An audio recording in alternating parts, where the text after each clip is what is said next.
रवि को पतंग बहुत पसंद थे। उसे पतंग ऊंचे आसमान में उड़ाना बहुत अच्छा लगता था।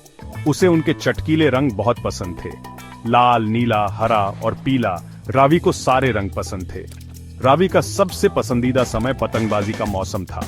हर साल वो बेसब्री से हवा चलने का इंतजार करता था। फिर वो अपने दोस्तों के साथ दौड़ता था, उनके पतंग उनके पीछे उड़ते हुए। एक दिन रवि को कुछ कमाल की चीज मिली।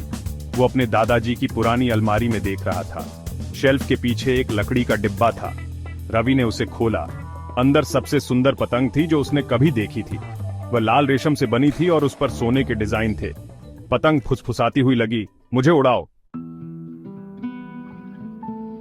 रवि डरा हुआ था लेकिन उत्साहित भी था। एक बात करने वाली पतंग, ये जादुई था।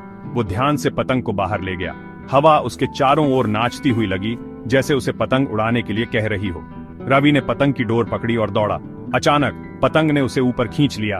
रवि के पैर जमीन से उठ गए। वो उड़ रहा था।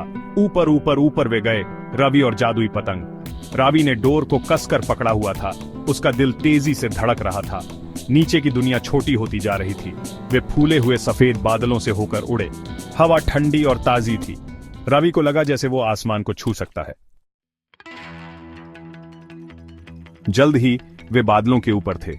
सूरज तेजी से चमक रहा था और फिर रवि ने उसे देखा। आसमान में तैरती हुई एक खूबसूरत जमीन। उसमें तैरते हुए द्वीप थे जिनसे झरने नीचे गिर रहे थे।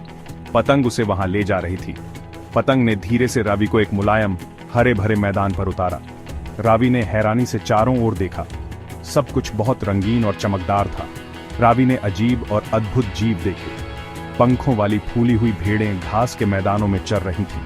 नुकीली टोपी वाले छोटे नीले आदमी विशाल तितलियों पर उड़ रहे थे। फुसफुसाती हवा की भूमि में आपका स्वागत है, एक छोटी सी आवाज ने कहा। रवि ने नीचे देखा और एक छोटा नीला आदमी देखा। लेकिन सावधान रहो, एक बड़ा तूफान आ रहा है। हमारी हवा की आत्माएं अपनी शक्ति खो रही हैं। रवि को समझ आ गया कि पतंग उसे यहां क्यों लाई थी। उसे मदद करनी थी। चिंता मत करो, रवि ने कहा, मैं अपना पूरा प्रयास करूंगा। छोटे नीले आदमी ने बताया कि तूफान एक विशाल बादल राक्षस के कारण आ रहा था। राक्षस सारी हवा सोख रहा था, जिससे आत्माएं कमजोर हो रही थीं। रवि जानता था कि उसे क्या करना है। उसे बादल राक्षस का सामना करना था। वो वापस अपनी जादुई पतंग पर चढ़ गया और घूमते हुए काले बादलों की ओर उड़ गया।